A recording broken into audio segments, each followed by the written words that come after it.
বন্ধুরা, শ্রী শ্রী রামকৃষ্ণ পরমহংসদেবের ক্যামেরাতে তোলা যে কটি ছবি পাওয়া যায় সেগুলোতে একটা জিনিস লক্ষণীয়, যে তার হাতের আঙ্গুলগুলো একটি বিশেষ ভঙ্গিতে রয়েছে। এর প্রকৃত রহস্য কি? এটা কি বিশেষ কোনো সংকেত? যদি সংকেত হয় তাহলে এটা কিসের সংকেত? আজকে এই ভিডিওতে এর বিস্তারিত ব্যাখ্যা করব এবং এই ভিডিওতে এটাও বলবো যে এই ছবিগুলো কবে তোলা হয়েছিল, কে তুলেছিল এবং কিভাবে তুলেছিল। এই ছবিগুলো তোলার পেছনেও বেশ কিছু ইন্টারেস্টিং গল্প লুকিয়ে আছে। কারণ শ্রী রামকৃষ্ণদেব ছবি তুলতে একদম পছন্দ করতেন না। এবং এই ভিডিও থেকে এটাও জানতে পারবেন যে এই ছবিগুলো তোলার পেছনে স্বামী বিবেকানন্দের কি কি ভূমিকা ছিল। শ্রী রামকৃষ্ণ পরমহংসদেবের জীবনের এরকমই বেশ কয়েকটি অজানা তথ্য আপনাদের কাছে আজকে তুলে ধরতে চলেছি। তাই ভিডিওর কথাগুলো খুবই মনোযোগ দিয়ে শুনুন, কারণ এই ভিডিও থেকে অনেক কিছু জানতে পারবেন।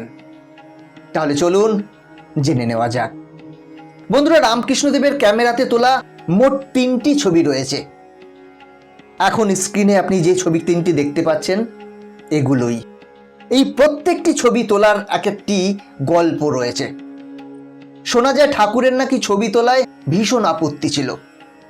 সমাজ সংস্কারক প্রতাপচন্দ্র মজুমদার তিনি লিখেছেন যে শ্রী রামকৃষ্ণদেব চাইতেন না যে কেউ তার ছবি তুলুক। তাই যখন তিনি সমাধিস্থ হতেন একমাত্র তখনই ছবি তোলা সম্ভব হতো।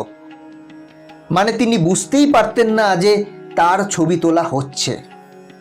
ঠাকুর শ্রী রামকৃষ্ণদেবের প্রথম ছবিটি তোলা হয়েছিল 1879 সালের 21শে সেপ্টেম্বর কেশবচন্দ্র সেনের উদ্যোগে।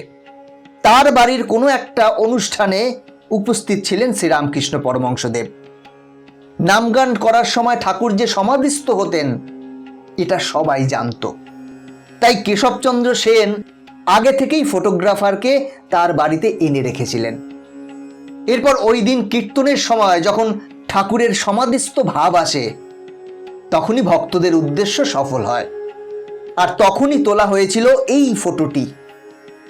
আপনারা দেখতেই পাচ্ছেন তিনি দণ্ডায়মান সমাধিস্থ।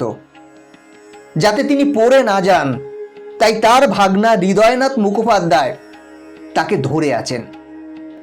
ছবিটির বিশেষত্ব হলো পরমহংসদেবের হাতের ভঙ্গি। এখানে দেখা যাচ্ছে ঠাকুরের ডান হাত উপরে এবং বাম হাত বুকের কাছে, এবং হাতের আঙ্গুলগুলো কয়েকটি ঘোরা ও একটি সোজা। কিন্তু কি রহস্য আছে এর পিছনে? এই ছবিতে পরমহংসদেব আসলে মৃগ মুদ্রা ধারণ করে দাঁড়িয়ে আছেন এবং তার বাম হাতের মুদ্রাটিকে বলা হয় ত্রিমণ্ড মুদ্রা। স্বামী প্রেমানন্দ লিখেছেন ঠাকুরের ঊর্ধ্বমুখী ডান হাত আসলে বোঝায় পরমাত্মাকে এবং বাম হাতটি বোঝায় এই বিশ্ব সংসারকে।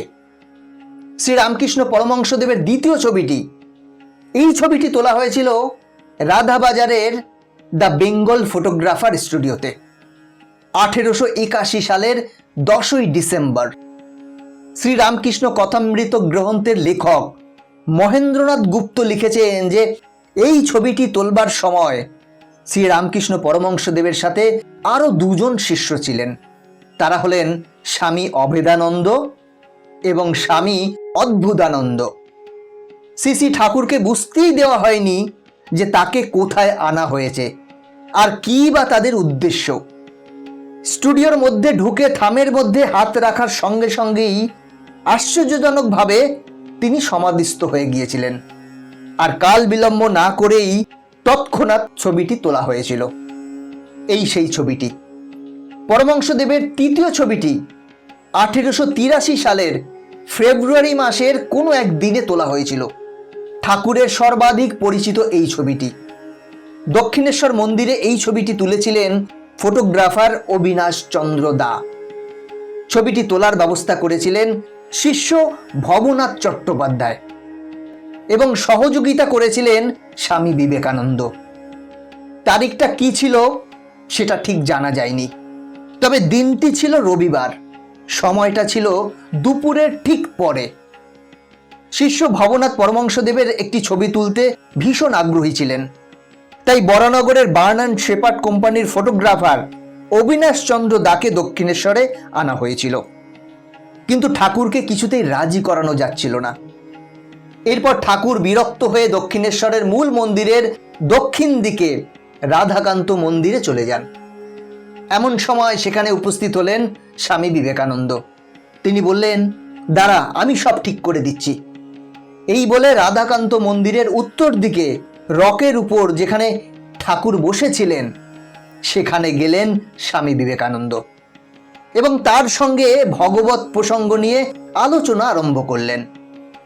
স্বামীজি জানতেন ভগবত প্রসঙ্গ নিয়ে আলোচনা করলে ঠাকুরের সমাধি ভাব আসে, আর হলো ঠিক তাই। এরপর স্বামীজি উঠে গিয়ে ফটোগ্রাফার অবিনাশ চন্দ্র দাকে বললেন, তাড়াতাড়ি ক্যামেরাটা ফিট কর। সমাধিস্থ অবস্থায় ঠাকুরের শরীর একটু হেলে গিয়েছিল। ক্যামেরাম্যান ঠাকুরের চিবুক ধরে সোজা করে দেন। এটা দেখে স্বামীজি বললেন, ও কি করছিস? আরে ছবি তোল, ছবি তোল। ক্যামেরাম্যান সঙ্গে সঙ্গে ছবিটি তুলে নেন। এই সেই ছবিটি। ছবি তোলা যে সফল হয়েছে এটা ঠাকুর বুঝতেই পারেননি। কয়েকদিন পরে ভবনাথ প্রিন্ট করা ছবি নিয়ে ঠাকুরকে দেখিয়েছিলেন। ফটো দেখে শ্রীরামকৃষ্ণ ইমোশনাল হয়ে পড়েছিলেন এবং ছবিটি নিজের মাথায় কয়েকবার ছুঁয়ে বলেছিলেন, ফটোখানি বেশ তুলেছে, এটা মহাযোগের লক্ষণ। এই ছবি একদিন প্রতি ঘরে ঘরে পূজিত হবে। সত্যি এই ছবিটা প্রত্যেকটি বাঙালির ঘরে ঘরে বিরাজ করছে এবং এমন কোনো ভারতীয় নেই যিনি এই ছবিটি দেখেননি। এই ছবিটি নিয়ে আরেকটি তথ্য আপনাদের দিই। ক্যামেরাম্যান অবিনাশ চন্দ্র যখন ঠাকুরের হেলে যাওয়া শরীরটি ঠিক করছিলেন তখন সে বলেছিল, মনে হলো কোনো মানব দেহকে নয়, কোনো এক কাগজের টুকরোকে সরালাম। আর তাড়াহুড়ো করে ফটো তুলতে গিয়ে ক্যামেরাম্যান অবিনাশ চন্দ্র দায়ের হাত থেকে পড়ে গিয়ে কাচের নেগেটিভের সামান্য একটু ভেঙে গিয়েছিল। সেটা ঠিক করার জন্য নেগেটিভটির উপরের দিকে রাউন্ড করে কেটে দেওয়া হয়েছিল। যে ক্যামেরা দিয়ে এই ফটোটি তোলা হয়েছিল সেটি বর্তমানে শ্যামপুকুর বাটিতে রাখা আছে ঠাকুরের স্মৃতি হিসেবে। জীবিত অবস্থায় পরমহংসদেবের এই 3টি ছবি তোলা হয়েছিল। এই ছবিগুলো ছাড়া আর কোনো তথ্য পাওয়া যায়নি। তবে দেহ রাখার পর ঠাকুরের আরও একটি ছবি তোলা হয়েছিল। বন্ধুরা, আজকের ভিডিও এখানেই শেষ করছি। ভিডিওটা কেমন লাগলো কমেন্ট করে জানাবেন।